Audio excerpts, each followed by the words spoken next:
Falar sobre gênero é falar sobre os processos, de construção subjetiva e como eles são atravessados por esses padrões culturais que dividem feminilidade e masculinidade, com uma série de expectativas, uma série de modelos, sobre o que seria ser homem, o que seria ser mulher.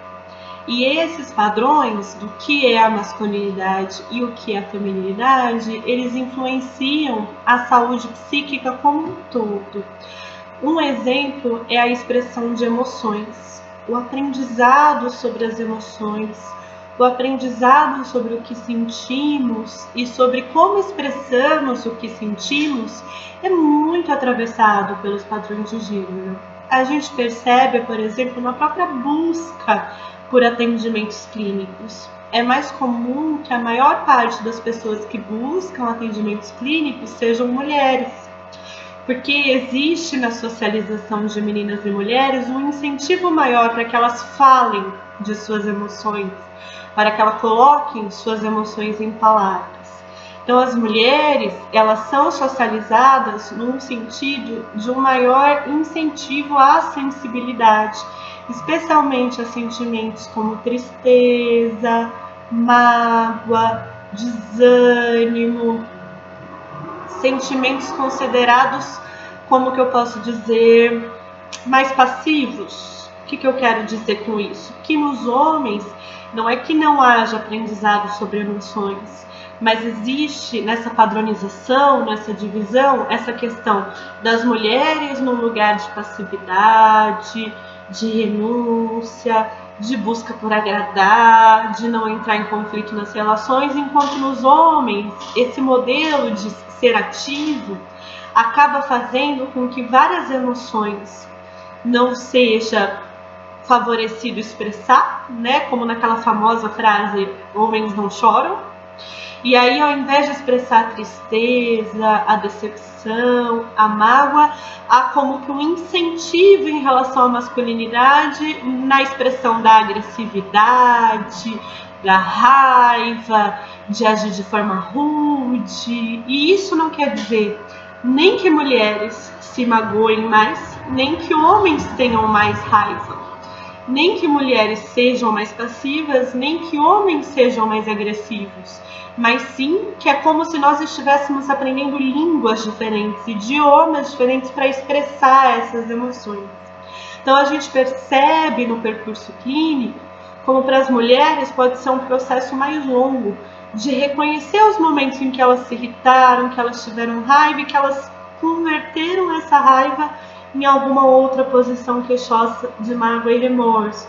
Já para os homens, perceber situações em que eles estão bravos, nervosos, tensos, reconhecerem ali uma fragilidade e uma vulnerabilidade. Afinal de contas, as emoções são humanas, Mas essa socialização dividida em feminilidade e masculinidade prejudica inclusive que os homens consigam buscar ajuda, que os homens consigam dizer, eu preciso de ajuda para elaborar essas emoções que eu estou sentindo, e que as mulheres também fiquem bastante prejudicadas quando elas estão em relações em que elas precisam se colocar, em que elas precisam reconhecer o que está gerando aquelas emoções ruins, só que elas aprenderam no decorrer das relações que ser mulher é aceitar, ser mulher é se sacrificar, ser mulher é renunciar. Então, nós vemos na formação do que é uma identidade, de como a gente se vê como mulher, como os homens se veem como homens, que esse padrão de masculinidade e de feminilidade age diretamente nas expressões das emoções. E isso também age diretamente na comunicação nos relacionamentos, Pontos em que essa comunicação se torna mais difícil. Por quê?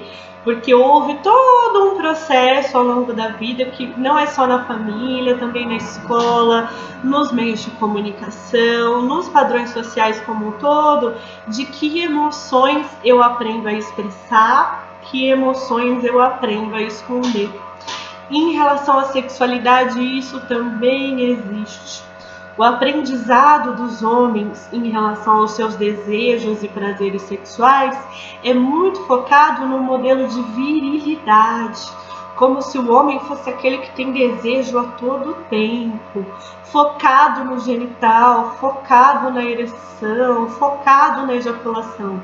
E isso acaba tornando o campo das experiências sexuais muito cheio de pressões em relação ao desempenho sexual, como se o desempenho sexual fosse definidor da masculinidade, como para eu me tornar um homem eu devesse ter um determinado desempenho.